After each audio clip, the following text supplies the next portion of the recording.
Good morning, everyone. Welcome. Good morning. My name is Bruce. I'm with Quick Law Corporation and co-moderator today for BEMA's Sales Professionals Virtual Roundtable, along with my friend Sergio Caballero, Western Regional Sales Manager for Benchmark. We, along with BEMA-U, are excited to bring you this webinar today, Hard-Hitting Sales Strategies, with Matt Nuerberger. Matt is the president and CEO of Nuerberger and Company. His company specializes in sales management and strategy. Sergio, tell us how you heard about Matt Nuerberger. Yeah, thanks, Bruce. I first heard Matt Nuerberger speak during a podcast, Maintaining Sales Relationships During and After COVID. I took away so much from what he had to share and apply it immediately to my sales strategy. A tactic that I really stood out to me during the podcast was value proposition when making calls. It's really a good tool. I'm sure Matt will break this down during our session today. When Bruce and I were planning our roundtable session, Matt's name kept coming up and realized we needed to share him with the BEMA family and the membership. With that, we're excited to present you Matt Nuerberger. Thanks, everybody. I should be here. Yeah, I'm here. Look at that. That's great. So I want to thank both Bruce and Sergio. The only reason I'm here is because of those two. So it's a pleasure to be with everybody here, and I'm excited to share some ideas with you and hard-hitting sales strategies. We have until noon, and in that time, I've got to pack as much value in. I know that some of you may have video conference call fatigue, so I promise to make this less about fluff and more about hard-hitting stuff you can use. And so we're going to move relatively quickly. But I'll give you sort of, a couple of just key guidelines for you. We've got to act like we're all in a room together. I'm not going to spend a lot of time on myself. I'm going to spend a lot of time on you. And the only way you are going to get value from this is if you are interactive and you use the chat box. And they say, look, a mind is like a parachute. It only works if it's open, right? So we have to be ready. So as we go through this, what I want to make sure is that you are testing out chat right now. Let's go ahead and just go right into action. Test chat. Type in something like hello. Let us know how you're doing. Tell us where you're videoing in from, what part of the world. And Anna is on my team going to be letting me know as you chat things in what you're saying. So she'll sort of decide if you have a comment or a question that she needs to interrupt me to make sure you understand what strategies, how to apply the strategies that I'm talking about. What matters most to me is that you leave here, maybe even during the session, as weird as this sounds, you may actually get some opportunity in your pipeline. Like during the session. I know that sounds weird, but I'll show you how we're going to do that in a second. So is everybody cool with interacting and typing into chat and a hard-hitting session where I give you real tactics and kind of take the fluff out? Would that be good? Give me some yeses. Give me some heck yes. Let me know where you're from. Type something in. And are people able to use chat? Are we seeing chat being used? Hey, everybody. Yes, it looks like we're getting tons of interaction. We have Matt Phillips, Kevin Korwicki, Jim tuning in from Kansas City, Missouri. We have Steven videoing from New Jersey, Jesper, greetings from Denmark. That's amazing. We have Clay tuning in from Oklahoma. Lots of folks in the chat. Thank you so much. Awesome. All right. With that, let's roll in. Thank you for using chat. And Anna will again continue to kind of give you, interrupt. She'll interrupt me if you have questions. So ask questions anytime you don't understand something. That's how I make sure I don't move too fast. So Nuerberger and Company, for those of you, who probably don't know who we are, we do a lot in the packaging industry. And actually Sergio and Bruce found us through PMMI. But with BEMA, your focus is so important that it really is so verticalized that I want to make sure that I'm applying specifically to your group, your organization, what you do. So it's going to be important you ask questions. But my organization essentially builds great sales organizations. That's what we do. And our mission is to sort of take people, look at the systems they're using, compare to our proven systems, install our systems, train people to use our systems. It's really no different than installing equipment in a plant, right? You've got to put equipment in, you've got to train people to use it, and then great things come out the other side. So some of our clients, as you can see at the bottom, are folks or organizations you probably have heard of before. And that is that, it's like PMMI, McCormick, Ambrosia Foods, Avapco, Associated Builders and Contractors. And so we work with organizations big and small, and we help them figure out their strategy and then grow sales. And so I absolutely love what you guys do. I've been in the plants. I've talked to the plant managers. I've figured out how to figure out what the budget is in the plant. What's the asset manager do? What's the COO do? What is the difference between the line operator and what information you can get? So I can go as deep as you want to go in any question you have. But the thing I'd like to start with is a simple question, and that is this. I could sell a lot more if only I could. See, I have way more knowledge than I can give you in an hour's time. So I want to make sure that I'm as precise as I can be in giving you what you need to go sell more and feel good about it. And so I could sell more if only I could. I need you to finish that sentence. And I need you to make sure it's not if I didn't have the same competition from some other manufacturer, or if it wasn't all about low price. It's got to be something that you're in control of. So that could be things like how to figure out how to win more bid opportunities, how to figure out how to qualify pricing better, how to deal with the multitude of decision makers that could be involved. It could be how do I stop doing the free consulting? How do I deal with people that say, I'm really interested in doing business with you after COVID. I'm really interested in doing business, but give me some time to think it over. Can I get your price? Can you just send me your pricing information? I don't know, but those are the types of things you can be in control of. So go ahead, finish the sentence in chat. Anna's going to read some of those answers. So I'm going to give you a second here. I could sell a lot more if only I could. And go ahead and finish that sentence right now. Anna, as these come in, start shouting them out to me so I get a sense of what we're hearing. Absolutely. So Matt Phillips says, better understand the market competitive points. Jim says, how do we get buyers to action within this COVID environment, to take action within this COVID environment? Kevin says, if only he knew the decision makers. Mike Day, this is a great one. He says, get to know faster. So in quotes, N-O, get to know faster. John says, get prospects to return my emails. That's a tough one, John. Angela says, get better virtual content organized. And Angie says, ensure my organization can offer consistent products and services. So we got a lot of great answers in there.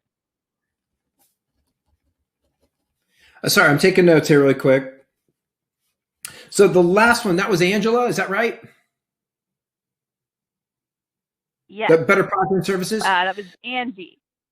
Andy. Yes. Angie says, ensure my organization can offer consistent products and services. Okay. So that might be, that last one could be more around organizational development, the business systems that create the product and get the product out to the customer, make sure the customer is happy. But I am going to talk about one thing, Andy, that will help in that area. So whatever you wrote, and again, I'm going to continue to emphasize this. If you don't participate, you are not going to take anything away from this. If you participate, you are going to crush it in 60 minutes after this call. So and I only say that because I was this guy that would go to different live events and webinars and things like that. And I wouldn't participate. And I was uncomfortable participating. And I'd always leave, and I'd be jealous of the people that implemented and skyrocketed their businesses or their sales. And I kind of felt yucky about myself for sitting there and not being involved. So please don't take that as I'm shaming anybody here.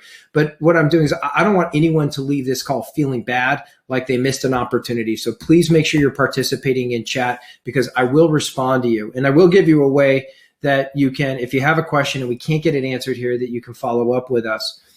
But knowing the answer to this question for you is so important. It's also important for you to know, and maybe in your notes, jot down, what is the priority, 1 low, 10 high, to you fixing this? What you just articulated, what's the priority? If it's less than 10, it's probably not a big enough problem for you yet.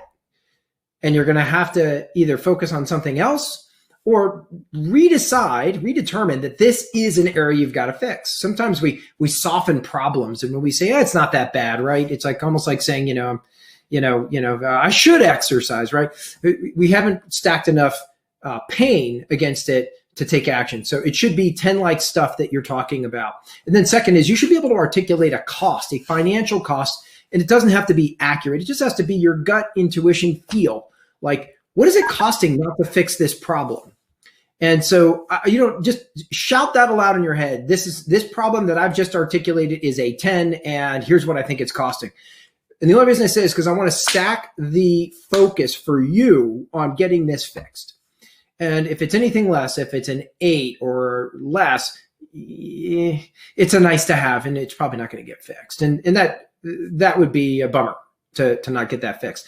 So whatever your answer is, whatever level of score you put, whatever amount of money it's costing you, my goal is always when I'm interacting with you, even for an hour, to give you something that will add $1 million in new revenue, minimum.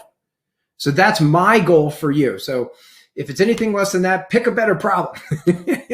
So with that, I'm going to move on to some content here, okay? Whatever your problem was, I want you to understand there's some basic things that are philosophically where I'm coming from. And again, if you don't agree, that's okay. It's not about a debate today, but it's important for you to understand how I think about the world and how we grow sales for businesses, especially in the packaging and the machinery in your world, in the industry. So the first thing we look at is we look at what buyers and sellers do, and we look to understand that, and we look to improve upon that. Anytime two humans come together and communicate, we want that to be an amazing experience.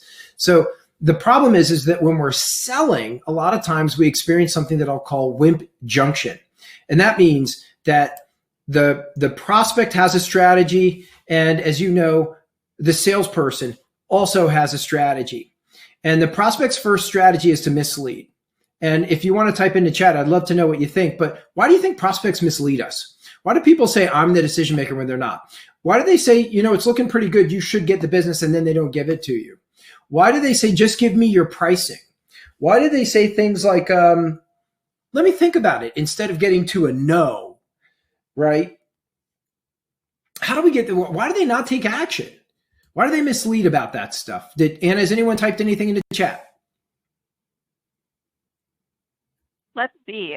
Kevin says perhaps they're afraid to make a decision. Mm-hmm. Yeah. It could be because they want to keep the. Jim says they want to keep the power. Let's see, and insulate the real decision maker. Nice. Okay, so very quickly, these are all good. We're still thinking, we're a little too cerebral. I want to get you down to where humans really make decisions, which is emotions, right? So it's not words. So what I want you to do, using your emotional side of your brain, all I want you to do is type in words describing the word I'm about to give you. The word I'm giving you is salesperson. What are the words, emotional words you use to describe a salesperson? Anna, read them off as they type them in.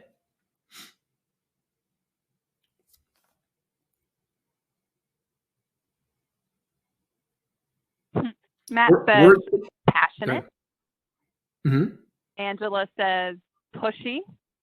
Okay. Clay says liar. Caroline says pain in the neck. Kevin says not trustworthy. Andrew says full of hot air. Angie says annoying. We got a couple annoyings.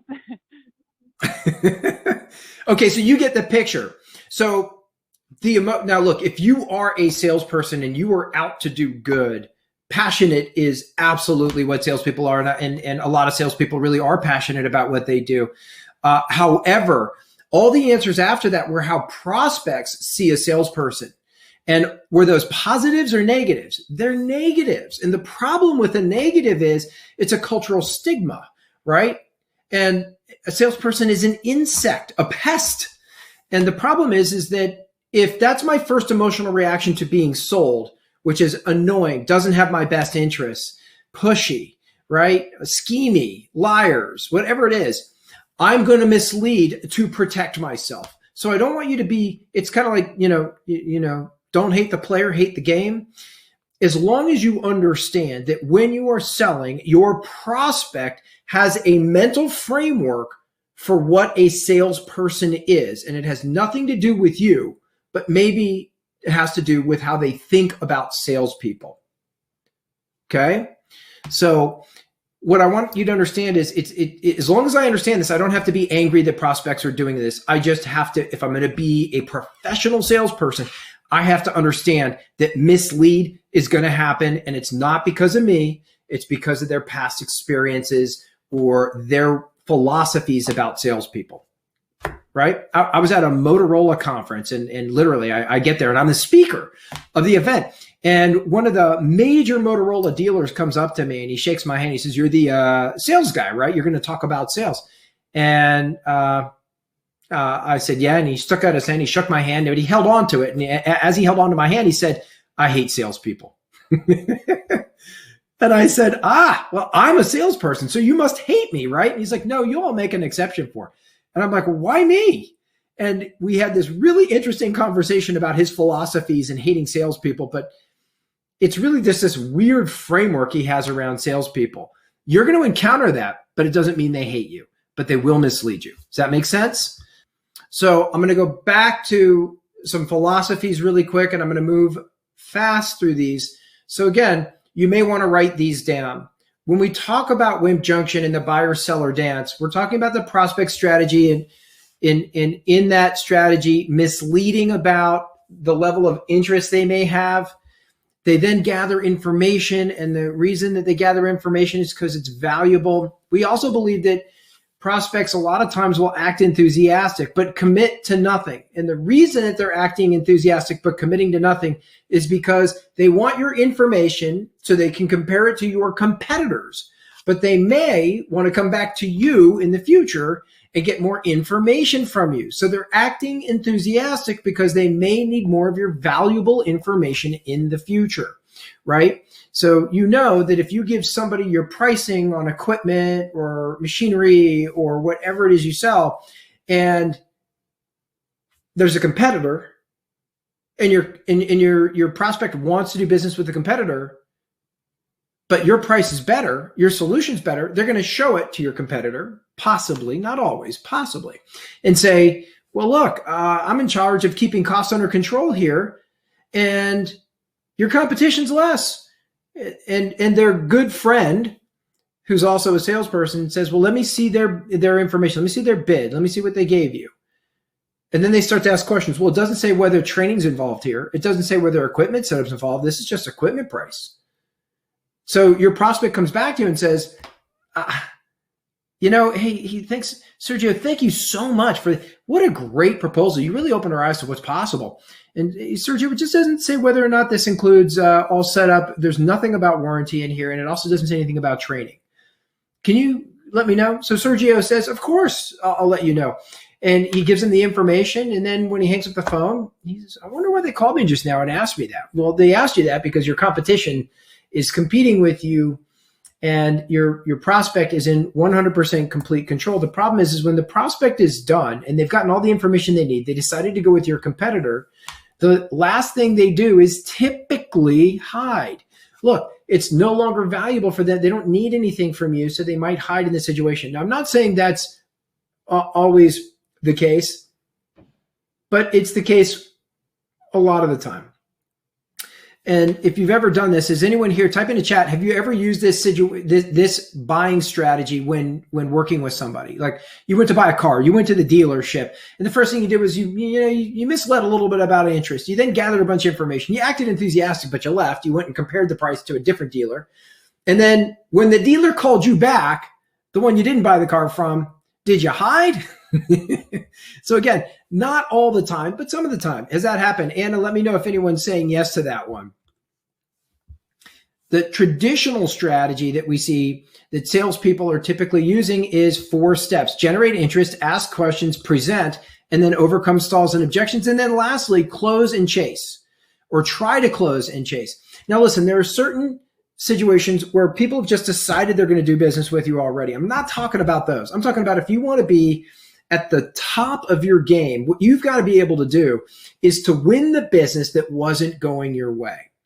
And so when you compare these two systems, philosophically, I have a problem with the traditional strategy.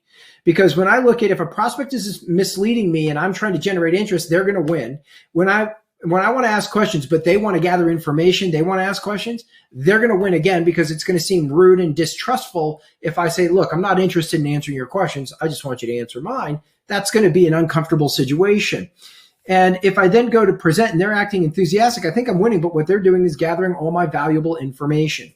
And then lastly, when they go to hide, I'm looking to overcome any stalls and objections they have. It's not the right time. I'm chasing them down. I'm sending emails out like, haven't heard from you. Everything okay? We on? Right?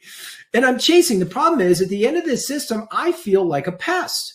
Right? If I'm bothering somebody and they're not responding to me, that doesn't make me feel like a pro. That makes me feel like I'm bothering people. And I did not get into sales to bother people.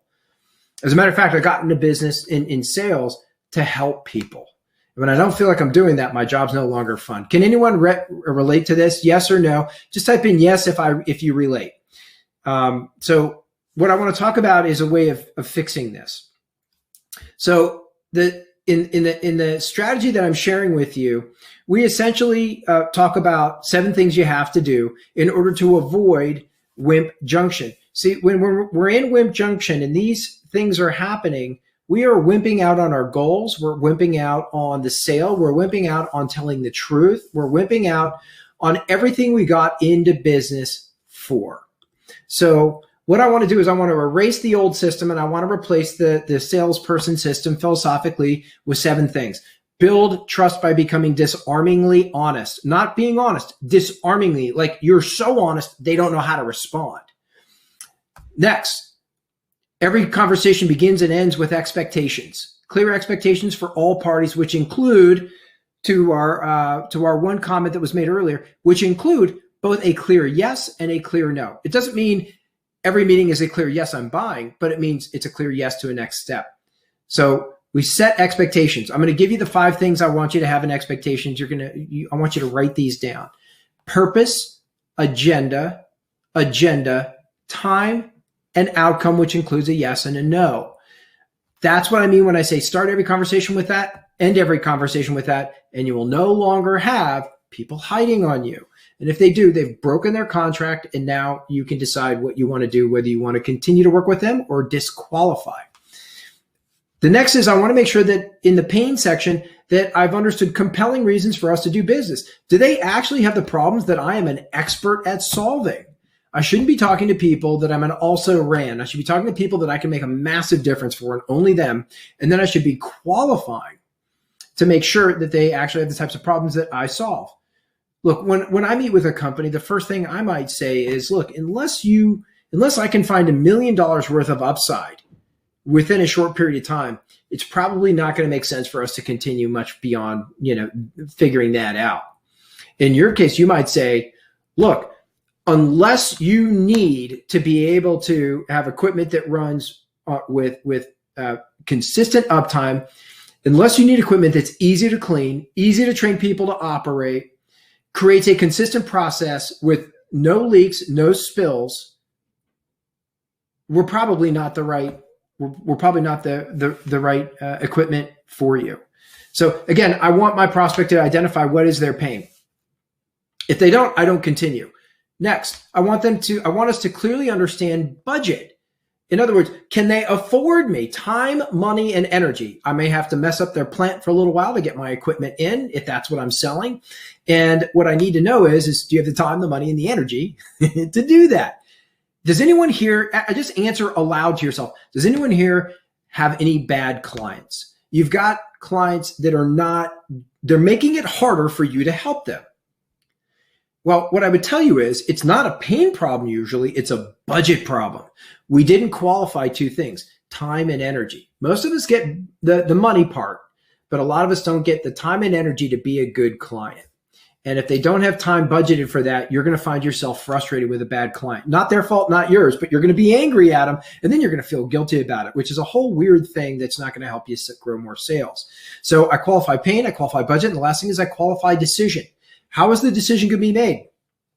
Most important question when it comes to decision I want you to remember is when. When is this have to be in place? When does this have to be done? Not when do you want to buy from me? It's when do you want your solution in place? Remember, your client is a hero. Your job is to guide the hero past their obstacles to their intended destination or goal. The way that you do that is by simply making sure you understand how they're going to make a decision. And the first question you need to know is, by when would you like to be past your obstacles and enjoying that awesome picture of what you want this plant to operate like, or what you want to be able to do for your customers? So again, if this is making sense, please type in yes. If you have questions, type in question mark and Anna will stop me. But the next is fulfillment. Now, fulfillment is where I actually give out my pricing, how I'm going to do things, when I'm going to do things, all the details. But I want to make a very clear point here because I'm going so fast, it could be easy to miss. Most people, the presentation is step 3, meaning I try to generate some interest, I ask some questions, and then I tell them how I can solve their problem. I say things like, we've been doing this for years. We're better than the German, the Italians, the Chinese, whoever else, the US, whoever, wherever you're from. It doesn't matter. We tell them all these reasons we're better. The problem is, if we do that before we've identified pain, budget, and decision, they don't care. And they're not listening. See, anything you say, your prospect is discounting.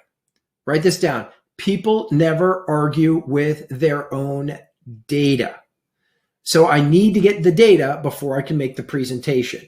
But I see most people wanting to demonstrate credibility by telling the prospect what their problem is, how much it's costing, and how they're uniquely positioned to fix it. Your prospect isn't listening. In fact, I would tell you that you, in that situation, if you're doing that, you're making yourself the hero. Your client is the hero. They want a guide. And they know guides ask a lot of questions. So you have to ask questions as a guide about their pain, their budget, and their decision before you decide whether you can actually guide them to the solution. Again, if this makes sense, type in yes. Anna, are we getting some yeses here? Yes, we have a lot of yeses in from the chat. We have one viewer who commented that you're just going a little too fast. I know that we're tight on time now with the technical issues, but just a little too fast. And then we had someone else ask if these slides will be available to the webinar attendees after the webinar. BEMA, that we'll put that ball in your court, but we're happy to make them available to you for private use. Please don't distribute them. Is that good? I apologize for going. I've got so much good stuff. We're going to run out of time. The delay is going to cost us some of the presentation. So this is being recorded. I believe Ian can verify that. So you may have to come back and watch the recording. For those of you, I know I'm moving too fast. I really apologize, but I care so much about making sure that you get the value that I put together for you because I worked hard on it and I want you to have it. So this is being recorded. Can someone verify that? Anna, maybe you or somebody else? Yes, it is. I believe we are being recorded right now. So hopefully BEMA will be able to send out the slides and also the recording as well. And the last thing I'll say is we'll give you a way if you want to talk to Anna and maybe talk to me about something offline for 15 minutes. Anna will screen that, but we'll give you a way to get in touch with Anna and have a private conversation if something struck a chord, but you need more detail. So moving on. So the 7 things I'm going to do are pattern interrupt, upfront contract, pain, budget, decision, fulfillment, and post-sale. Oops, let's go a little slower there. The point I want to make is pain, budget, and decision is where I qualify. Now, it may take me several meetings. I might have to go there, come back. They may have to come to my manufacturing facility, which I highly recommend getting your clients to do. So there may be several meetings where I gather all the information I need in order to give a really strong presentation. But my presentation is in the fulfillment step, which is step 6. It used to be in step 3. So you're going to have a very unique process if you really don't do a lot of telling up front, but you do a lot of Q&A up front. And then post-sale is really about talking about the relationship once they've purchased. You want to establish 3 things: how we work together in the future expansion opportunities, right? They may have other things they need from you, but now's not the right time to talk about them. Or they may back out on some part of the agreement. You want to talk about your concerns about that and get them to reassure you. But again, what I want to do is once I close, that client now becomes a salesperson for me. And I do that because I'm going to serve them so well that I don't have to go out and prospect so hard. And they're going to be shouting from the rooftops how great working with you is. And that's what I want. So this is philosophically the system. So when we look at how to grow your business, we look at 4 ways of mapping your growth. So this is what we call the CARE model. This is strategy number 1. Create a CARE model, which is who are my keep, my attain, my recapture, and my expand clients and opportunities, right? And so I then determine what my actions are going to be for each of these areas. So to keep a client, an action might be something as simple as picking up the phone and saying, you know what? I haven't said thank you in a while. I really appreciate doing business with you. You've been an awesome client. You've been so easy to work with. I almost forgot and started to ignore you because you never bring me problems. You're just great. Thank you. Let's go play golf. I don't know, whatever it is. Attain might be, I'm going to go, this is a client that fits my ideal target profile. And you really have to be tight. And we have a tool that helps you figure this out. But when you're creating that ideal profile, you really want to narrow it down. You want to go broad because you want everything, I know. But attain is where you pick your dream clients. And then you go after them with a strategy. I'm going to give you a strategy for attain. I'm also going to give you some strategies for a recapture, which is an old client that you're not doing business with now, or an expand, somebody you're working with now, but you'd like to do more. So let's get into some hard-hitting strategies that we can use for this. But what I want you to understand is that this first strategy is for attain.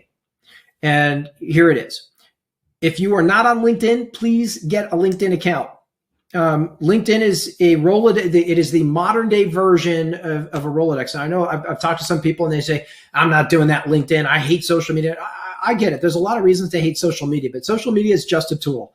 So if you want to use it to engage with your attained clients, you need to identify through a targeted profile of who your client is, what's their title, what are their problems.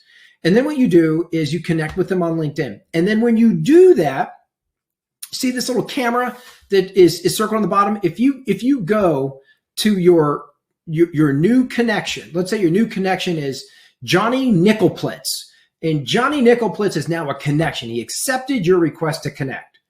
And now you want to send Johnny Nickelplitz a private message. You can certainly on your phone text in something like, hey, Johnny, we should talk. You could certainly do that. What I would recommend, because over 90% of the time your video will be watched if it's under 2 minutes, and you shoot a quick, hey, how are you doing? Let's get on the phone and talk video. So that would just simply be where I click on this video link in LinkedIn in a private, once I'm on my contact and I'm sending a private message, I choose the video option and I record a quick video. I simply click on that. I hold my phone up and I say, hey, Johnny, it's Matthew Nuerberger over here at XYZ Conveyors. You've been somebody that I've always had an interest in getting to know. We work with a couple of folks that are very similar to you, and I think that you'd find that we can do some amazing things to help you guys with production. I'm hoping you're available Tuesday. Let me know. Done. Send. I'm done. And I move on. And that is going to get a 90% open, and it's going to get a 90% response rate. So is this good? Give me a yes if this is a good one for Attain. Do you dig it? Are we? I'm tight on time, so I need to know if I'm giving you something that's good. Anna, help me out. What are you hearing? What are you seeing? Sergio says, "Heck yeah." Chris, all right. Says, yes. Oh, tons of yeses filling into the chat. Thank you, guys. Love it. All right. Let's keep moving. Let's talk about recapture. How many of you guys have people that are they're not people that are responding to you now, but maybe a year ago or 2 years ago, they were a client and you're just not doing anything with them now. Or maybe it's somebody that reached out to you and said, hey, we're looking, but then COVID hit and they kind of went silent. And you guys have those? Because if you do, that would be the description of a recapture opportunity. And that recapture opportunity, I'm going to help you get back. And I promise you guys, if you do this, you'll get a response within an hour. All I need you to do is find 10 recaptures. Can you do that for me? Find 10 people that fit the description of you lost touch, but they were interested. And I'm going to get you a response rate within an hour. Now, that's a big promise, but I've never failed with anybody at getting a response rate within an hour. So let's do this for you. Here it is. This is called the 9-word email. And the way the 9-word email works is you are going to first identify where these opportunities are. So they could be lost or disqualified deals. You had things in your calendar this time last year and they fizzled. You lost touch. You didn't conduct the meeting. They reached out. They didn't, you just somehow lost touch, whatever that is. And what I want you to do is I want you to type an email out to them. And I want you to, first you create a list of 10 of those. Step 1. Step 2, open up an email. Send the emails separately. Don't do a batch email. Don't group them all together here. And I want you to type in the subject line one of these modifiers, which is curious, wondering, question, quick question, checking, not sure. That's what goes in subject. And then all I can give you is this first part. Are you still looking into? So let's say I sell conveyor systems, or I sell cleaning systems for conveyor systems, or I sell maintenance for for this, whatever it is. Are you still looking into maintenance for your factory? Are you still looking into maintenance for your plant? Are you still looking into conveyor systems to increase runtime, to minimize shifts, right? To increase safety and distance between workers? It doesn't matter, but you just have to go back to what were they looking to solve? What was your hero looking to solve? And you ask, are you still looking into solving that problem? Okay. Can you guys do that? Anna, will you let me know if people are responding? I need to know if people get that because I'm moving on to the next one.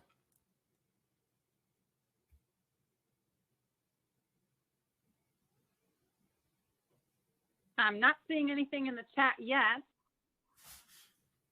Okay. Okay. Looks like we're getting some answers now. People are saying they got it. Yes. Yes. A lot of yeses. Okay. 2 things. Number 1, I want to hear how this goes. You got to get in touch with me and let me know, because so far I've never had anyone fail at creating 10 names that they'd been in contact with about providing a solution that fizzled out using this email and didn't get them to respond and start giving information about timing. So that's deal number 1. Deal number 2 is I need you to make sure that you don't forget about this. You're going to do it. It's going to blow your mind, and then you're going to stop doing it. You can do this about once a quarter, right? And so here's some examples that we used on the screen of us just doing this, so you can see how it actually works and the speed at which the response comes. But I'm going to skip right beyond that and go to the next slide, which is keep and expand. But again, everything that I do is what we use to grow our firm. I have the largest Sandler franchise in the world, and I have it because we have the discipline to do these things exactly and then to continually do them. Anna, these are emails that you send. Fair enough? Yep. She's saying yes. I think you should. That I've sent directly from. Yes. Got it. Okay, sorry. I know there's a little bit of a delay. So I'm going to go to keep and expand really quick, and we got to move quick. Keep and expand, I want you to use something called the client square tool. So when we want to keep a client and we want to expand the work we do with them, but maybe expand around the relationships that they have, you can certainly look at your client and say, okay, what are the opportunities there? But what I do is I actually break that down into 5 categories: organic growth, partnerships and alliances, family tree, alumni, and customer's customer. And all I'm doing here is I'm looking to make sure that I am thinking about my customer. My customer goes in the middle of this chart. and I say, let's say H&S Bakery, and I'd say H&S Bakery, what type of organic growth? Are they opening? Are they opening any new sites? Or is there any natural growth where they're just opening new sites? I should probably call and find out if I don't know. Partnerships and alliances. Well, who else do they work with that, or they have alliances with that might be valuable for me? Are they doing any co-packing? Are these areas where I might want to, reach out to their partnerships and alliances through an introduction from them? Family tree. Do they have other subdivisions of their organization under different brand names? And I'm just not asking about them, and I should, right? I mean, if you look at your industry in all of the associations, the major players that own lots of different equipment companies, you get the point. There's a family tree there, and I want to understand that. Alumni. If I'm working with H&S Bakery and my contact leaves and goes to, I don't know, pick another name, the San Francisco Bread Company. Am I recognizing that and calling them and saying, hey, I see you're at San Francisco Bread. We should talk, right? Your alumni, if they worked with you at one company and they left, that's an opportunity for you. So I'm looking for alumni. And then lastly, customer's customer. Are there companies that, my client is selling to that might also have an interest in my solutions? So I'm looking at this and I'm really thinking. Now, I'll tell you, I've had people find that the largest number I've seen somebody find is $100 million in new business in one sitting, in 30 minutes of using this tool. The thing you have to do is you have to say, who are the clients that I love and they've got expansion opportunity? And we go deeper on this, but I don't have time right now. But who are the clients that I love? Put them in Client Squared, ask these 5 questions and see what comes out. I guarantee you will find money and very easy calls to make. So which of these tactics might you use? The LinkedIn strategy with the email, the 9-word email, the Client Squared tool, or all of the above? Click in. I think they can click in now, right, Anna? If you click that now, we can see the results so I can get a sense of what really resonated for you. So click a choice now and submit. Yep, that's right. Looks like we have a couple people responding. So we'll let them get the answers in and we'll show the results very shortly. This is so exciting. This is the part I love. That 9-word email seems like everybody's really so far, but Client Squared's catching up. LinkedIn strategy's good. A lot of people, a little bit of camera shyness. It's like, well, I've never done that before. Trust me, they don't care. It's authentic and they love it. So they're going to love your authenticity and you will immediately separate yourself from your competition because no one else is doing that. When was the last time you got a personal video email from somebody saying, hey, we should talk. This is what we do. Let's get together.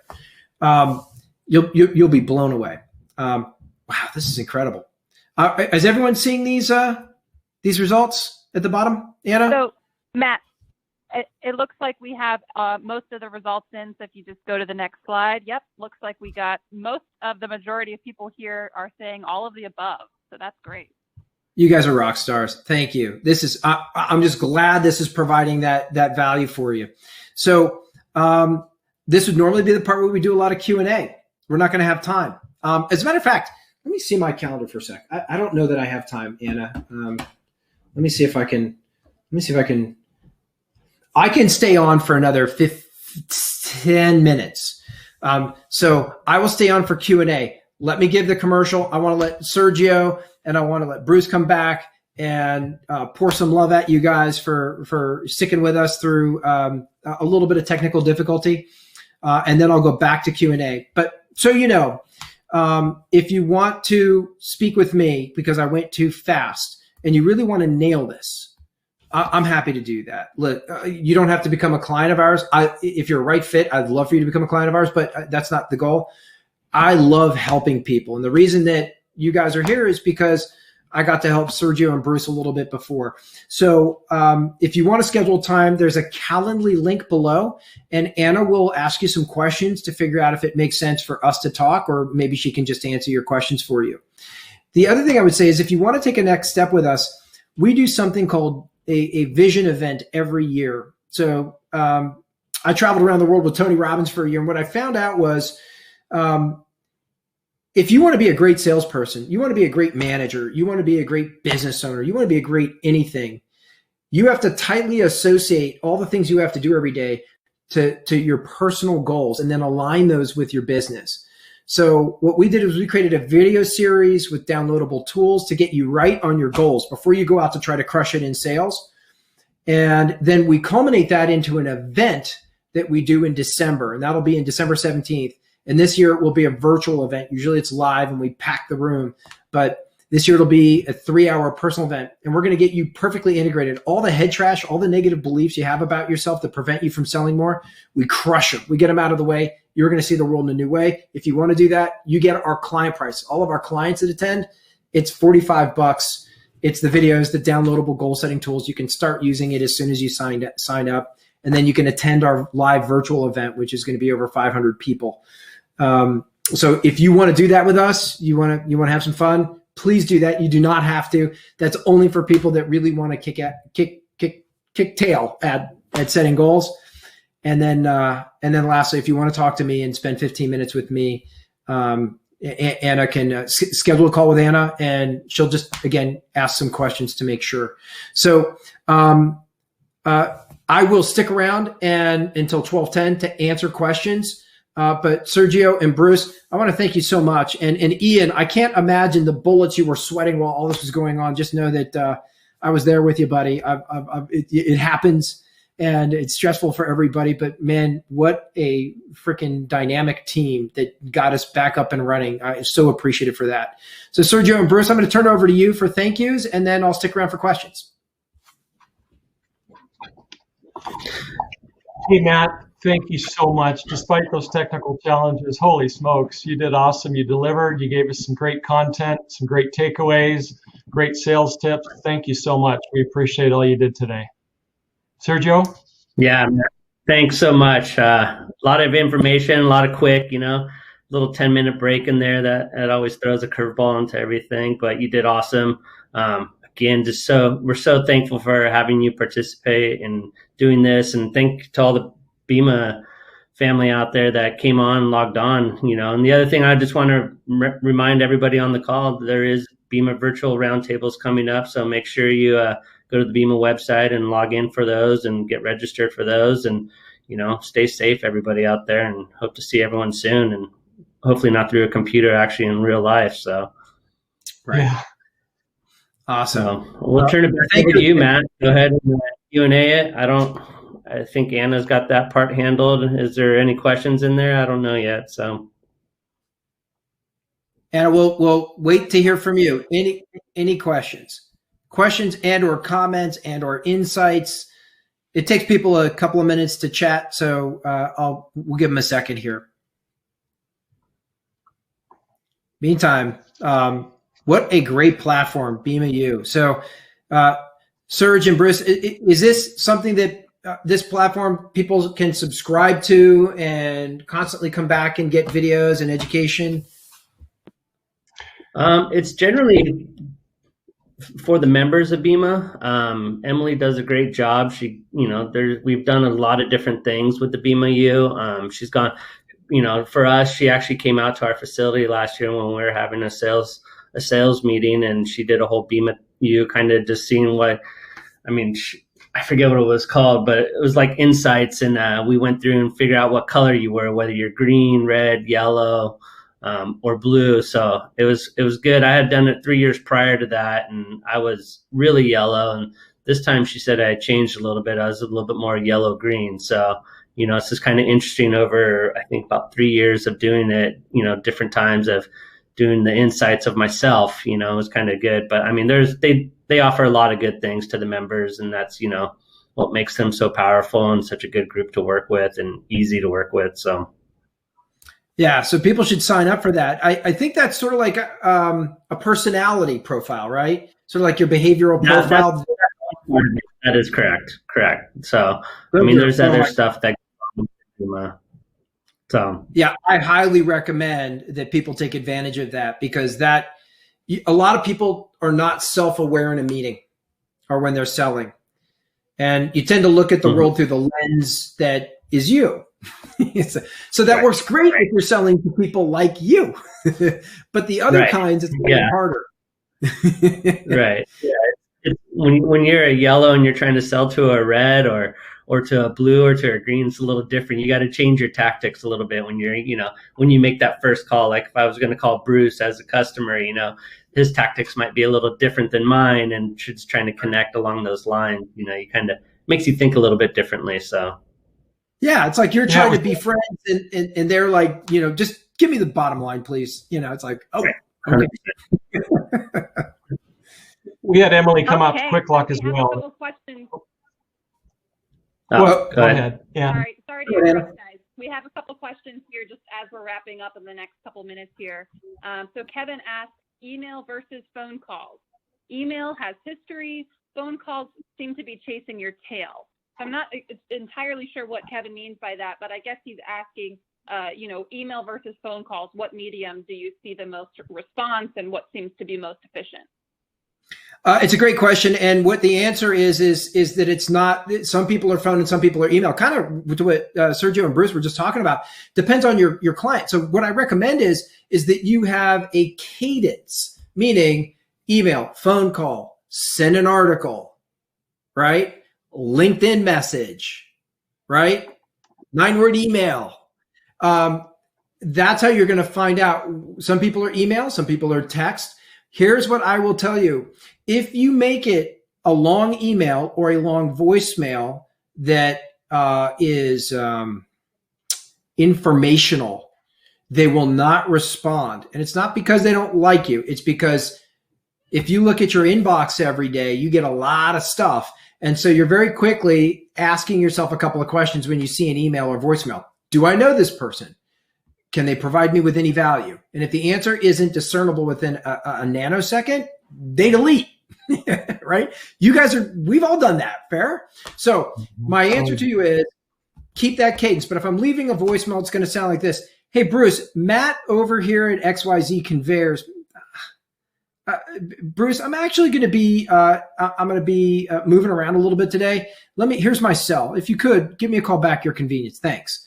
What I'm not going to do is, hey, Bruce, this is Matt from XYZ Conveyors. We have found that our conveyors can save up to 25% on operating time and energy consumption and require less maintenance by 50%. I was wondering if we might be able to find a time to get on the phone together so I could tell you a little bit more about how we might be able to help your bakery. That I would never do. It would just be, hey, Bruce, Matt over here at XY Conveyors. I've been trying to get in touch with you. I'm going to be moving around. Here's my cell. Give me a call back when you get a chance. That's all I do. So no explainy, presenty in any of your emails or voicemails. Okay. Keep it short and sweet. Yeah, and we've got all sorts of cool email templates. Bruce, go ahead. Great. So we had a couple questions actually about LinkedIn privacy. One of the things that came up in the chat was someone was asking about what if competitors see your contacts? And one of the things that I would suggest right off the bat is playing around with your privacy settings in your LinkedIn. You can actually customize that so even your connections can't even see who you're already connected to unless they're a mutual connection. So that would be my suggestion off the bat. But Matt, if you could potentially expand on the pros and cons of using LinkedIn and maybe your competitors seeing who you're connected to on LinkedIn. Remember, just because your competitors can see you're connected to doesn't mean they have a relationship. We all probably are guilty of having a couple of contacts in LinkedIn that we don't even know who those people are. They came up that they want to connect with us. And we were like, okay, right? That's not how LinkedIn is supposed to work. So just because you have a connection in LinkedIn does not really mean that much unless you were staying connected with them. What I would suggest that you do is that you build relationships on LinkedIn with those key people. If you want to stand out, your competitors can see, they know who's out there, and they can contact them directly. They're probably not scanning your LinkedIn connections to see who you know. But what I would suggest is that you really do build a relationship by sending them a video email. It might even just be a short 30-second. Hey, John, I got this cool article. I'm dropping it in to the LinkedIn messaging, but I really thought that this could help you. And some of the things we had talked about a year ago about your plant. Hope you like it. Let me know what you think, right? Send. Now I've got a relationship. If my competitor calls on that person, not going to matter. They don't have a relationship. They haven't put the time in. They haven't provided any value. So don't worry as much about people seeing the connections, but to Anna's point, you can close off your connection so people cannot see that. So depending on your situation and what you like, that's what I would do. Okay. So we're at 12:10. Go ahead. One last thing, not so much a question, but just a suggestion for the future. Perhaps BEMA will have a stack. Clay asked us if we could elaborate in the future, maybe having a session on its own to discuss tips and tricks relating to effectively using LinkedIn and other digital tools. You know, Clay says that the industry is older than it is younger, so lots of customer challenges with this new technology push due to COVID. So definitely hear you, Clay, and you know, hopefully in the future, maybe either we can present something like that, or maybe BEMA will bring somebody else in who can help you guys with that, because I understand that's a big problem right now. So thank you for that, Clay. Yeah, and the last comment I'll make on that, Anna, is that most people don't understand how to use LinkedIn for positioning properly. And because they're not positioning properly, it's just shouting. And so what we recommend is that tools like this are used for positioning. And that is, you know, that's a whole other conversation. We'd love to have that with you guys, but we do recommend, as Anna said, that you get that conversation inside the BEMA-U ecosystem. Very important. Most people are doing this wrong. So even though it's an old industry, you can do amazing things if you get your positioning right. So again, I just want to say thank you one last time to everybody. We hope this was really helpful. Now let's go put something into action. I can't wait to hear your results. Please communicate with us. You can join our LinkedIn family at Nuerberger Co. as well, and get lots of ideas and stuff. But most importantly, just go out, implement. And I want to thank BEMA-U one more time for just giving us the platform to share ideas with you. Have a great rest of your week, everybody, and good sales.